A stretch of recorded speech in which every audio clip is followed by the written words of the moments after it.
Olá, olá, queridos alunos, tudo bem com vocês? Bom, mais uma semana que se iniciou, né?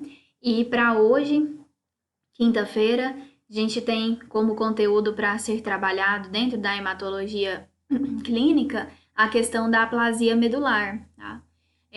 Aplasia medular, bom, só para vocês compreenderem e se situarem, desde o início, né, dessa hematologia, nós estamos falando sobre as anemias, correto? Falamos sobre anemia ferropriva, sobre anemia falciforme, falamos de talassemias, anemia megaloblástica, não foi isso? E agora a gente vai entrar na aplasia medular, que para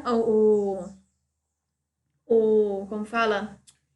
Ah, para vocês compreenderem, né? Não era bem essa palavra, mas para vocês compreenderem, também é mais uma anemia, tá? Apesar de não levar, né, anemia no nome, a aplasia medular também é um tipo de anemia, tá? Então é disso que nós vamos falar hoje, tá bom? Aplasia medular. Esse é o tema da nossa aula de hoje. Bom, então essa aplasia medular, como eu disse agora para vocês, é uma anemia por produção deficiente. Só que a gente tem que entender aqui, vou até colocar, ó, não é, não é uma anemia carencial, tá? A gente tem que ter cuidado com isso. Não é carencial, né? Ela é, apesar, porque às vezes vocês estão pensando assim, é uma anemia por produção deficiente, né? Então, produção, será que deficiente de alguma coisa, de algum elemento, né? De nutricional? Não, nada a ver, tá bom? Então, é uma anemia por produção deficiente de células, que a gente vai entender, tá? Então, é uma anemia onde o paciente vai passar a ter uma diminuição ou até mesmo uma ausência das células que nós chamamos de hemoformadoras. Quem são essas células hemoformadoras? Vamos analisar a palavra. Formadoras, hemo lembra hemácias, que lembra sangue. Então, formadoras do sangue. Quem são essas células? São aquelas células que dão origem às outras. Então, nós temos ali três linhagens, né? Que linhagens são essas? Linhagem, vamos colocar assim, de célula, ou série. Vamos colocar a série, que é melhor, né? Série vermelha, temos a série branca e temos a série plaquetária, não é isso? Temos essas três séries aí, né? E é a mesma coisa, linhagem das plaquetas, dos leucócitos e das hemácias, certo? Bom, quando nós temos e falamos então na série vermelha, nós temos todo aquele processo de evolução, de formação das células, né? Então, essas células aqui, hemoformadoras, então, da série vermelha, estarão alteradas, né? O que vai passar o paciente, o que vai passar a gerar no paciente quantidade diminuída de hemácias, hemoglobina, né? De todos os parâmetros. Dentro da série branca, a gente vai ter quantidade reduzida dos leucócitos e da série plaquetária, quantidade reduzida de plaquetas, né? Então, por isso que a gente fala aqui que pode ter diminuição ou ausência dessas células, sendo de uma, de duas ou de três séries. Então, as três séries podem estar afetadas, diminuídas ou ausentes. Quando a gente tem o quadro de três séries afetadas, a gente chama isso de uma pancitopenia. As três séries com as suas quantidades, né, de células em cada uma reduzidas. Tudo bem até aqui? Bom, então quando a gente fala dessas células comprometidas, são essas que a gente acabou de dizer, quando falamos em linhagem, né, agora, né? Assim, tínhamos ali a linhagem da série das plaquetas, né, separado e tudo, e aqui colocando juntas, né, tanto a mieloide quanto a linfóide. Então, nós temos aqui os chamados CFU. CFU significa unidade formadora de colônia, né? Ou também chamado de célula-tronco, né? Então, a gente tem a célula-tronco mieloide e a célula-tronco linfóide. Como o próprio nome já diz, a célula-tronco mieloide são todas aquelas que dão origem às outras células que não sejam linfócitos, né? Já que a célula-tronco linfóide dá origem aos linfócitos. E aí a gente tem o CFU, ou seja, a unidade formadora de colônia GEM, que engloba granulócitos, eritrócitos, monócitos e megacariócitos. Por isso eles estão aqui. Gen vem disso, tá? Então, granulócitos, eritrócitos, monócitos, megacariócitos. Granulócitos são os neutrófilos, os eosinófilos e os basófilos. Os eritrócitos são as hemácias, monócitos, e os megacariócitos são os precursores das plaquetas. Já o CFU, ou a célula tronco linfóide, vai dar origem aos linfócitos T e ao linfócito B, por isso linhagem linfóide, certo? Então, são essas células aqui todas que poderão estar comprometidas num processo de aplasia medular, tudo bem? Bom, então, o que é, afinal de contas, essa aplasia medular, né? Nada mais, nada menos é que uma deposição, olha que interessante, de tecido adiposo. O que é tecido adiposo? Gordura, né? Ao invés, né, de tecido, ao invés de tecido medular ali, né? Deixa eu mostrar aqui uma imagem para vocês, para que vocês entendam melhor isso, né? Olha só, aqui a gente tem o tecido hematopoético, né, que ele mostra esses mais arroxeado aqui. Os adipócitos, que são esses buraquinhos brancos, todo esse branco que vocês estão vendo, né, as células de gordura, os adipócitos, e as trabéculas ósseas. O que a gente está tendo aqui? Substituição de tecido hematopoético por tecido adiposo. Olha o tanto de espaço branco que eu estou tendo aqui. É isso que acontece na aplasia medular, pessoal. Então, o paciente passa a ter essa deposição, esse aumento de tecido adiposo no lugar do tecido hematopoético. Tecido hematopoético é onde vai acontecer, né, onde tem a produção de células, né, e tudo mais. E aí o paciente passa a ter essa substituição, né, o que, óbvio, passa a desenvolver nesse paciente uma diminuição na produção. Por isso é uma anemia por produção deficiente, entendido?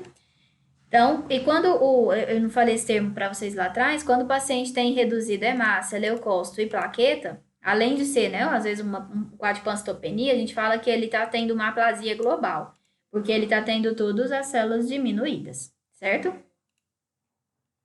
Vamos lá. Então, anemia aplásica, né, ou aplasia de medula óssea, como vocês preferirem, né, aplástica ou aplasia de medula óssea, fica a critério, né? É uma doença rara, assim, felizmente, né, pessoal? Só que a gente vai ver mais lá na frente que existem, apesar de ser rara, existem inúmeros fatores, até assim, do nosso dia a dia, que levam, que propiciam o aumento da incidência dela, tá? Vocês vão entender mais lá na frente isso.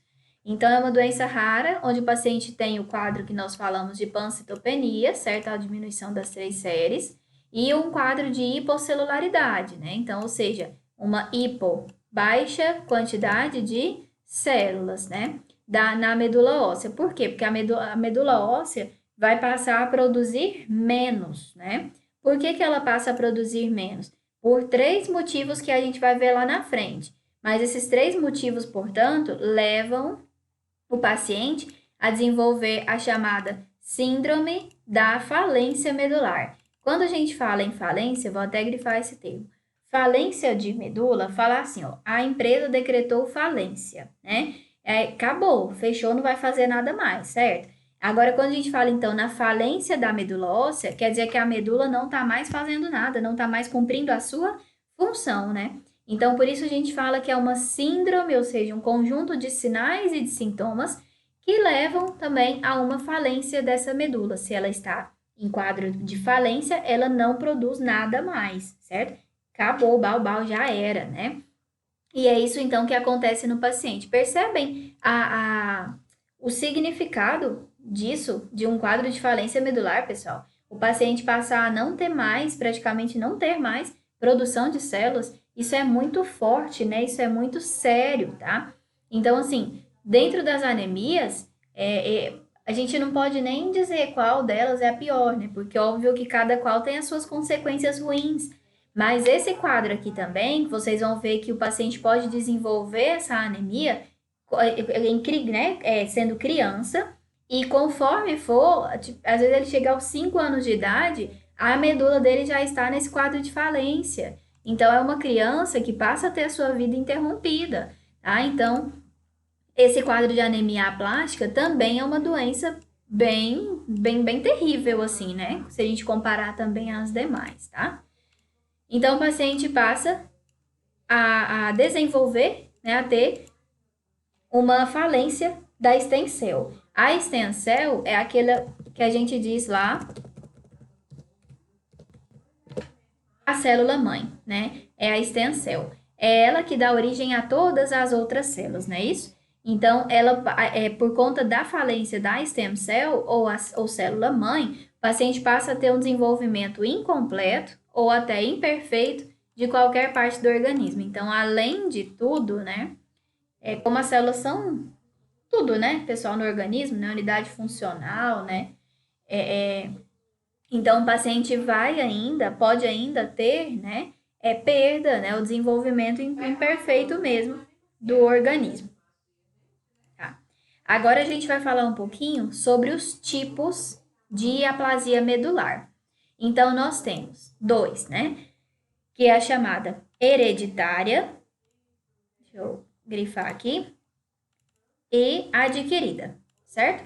Os dois principais, né, básicos. Vocês podem chamar hereditária de constitucional também, né? Eu gosto de hereditária porque, né, facilita para a gente lembrar, né?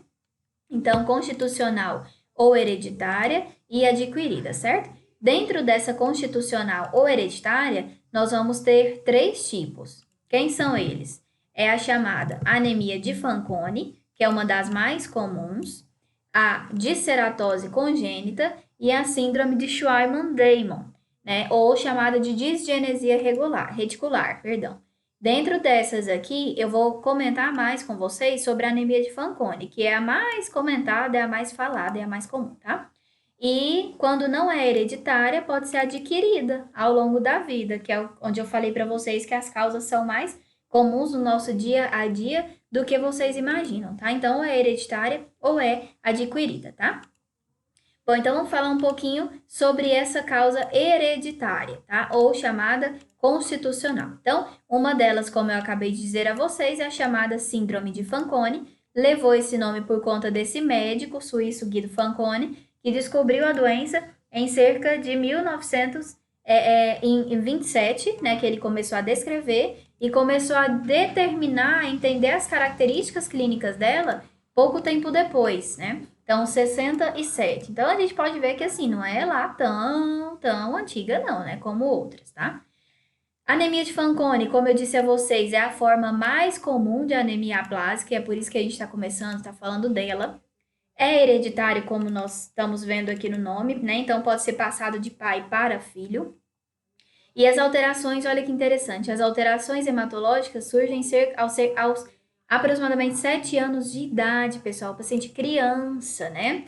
E cerca de 70% delas já apresentam um quadro de insuficiência medular após os 10. Ou seja, a vida dessa criança vai ser curta ou vai ser longa? Né? Vocês vão me responder isso aí quando estiverem me ouvindo, né? Então, assim, é triste, né, quando a gente vê uma síndrome dessa já acometendo uma criança tão novinha e que logo essa medula não vai mais conseguir cumprir com nada da sua função. E é onde o médico chega ao ponto de ou a gente faz um transplante ou o paciente vem a óbito, né? Bem isso que infelizmente a gente percebe nesses pacientes, tá? Bom, eu vou passar mais um aqui para vocês, só para vocês verem o que o paciente pode ter, né, apresentar. Então, aqui lembra daquelas malformações, ó, desenvolvimento imperfeito, olha aqui desses dedinhos, como vocês estão vendo.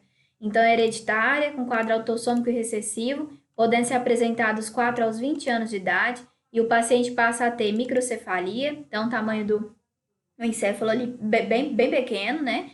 Microoftalmia, os olhos bem pequenininhos, retardo no crescimento, má formação óssea, principalmente isso que vocês estão vendo, a aplasia do polegar, e as manchas hiperpigmentadas na pele, que são essas manchas aqui, ó, que vocês estão vendo, tá? Mais escurecidas, principalmente na região do pescoço, tá? Então, isso é o quadro que a gente conhece como aplasia medular, e, né, principalmente aqui, a síndrome de Fanconi, tá? Que é uma das principais que nós acabamos de dizer.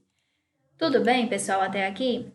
No próximo momento, né, no próximo vídeo, a gente vai continuar falando de um pouquinho das hereditárias e das adquiridas, que são as principais causas que estão mais presentes no nosso dia a dia, tá bom? Espero que vocês tenham entendido até aqui o que é a aplasia medular e agora nós estamos aí disponíveis para retirar as dúvidas de vocês, tá? Muito obrigada pela atenção e até mais.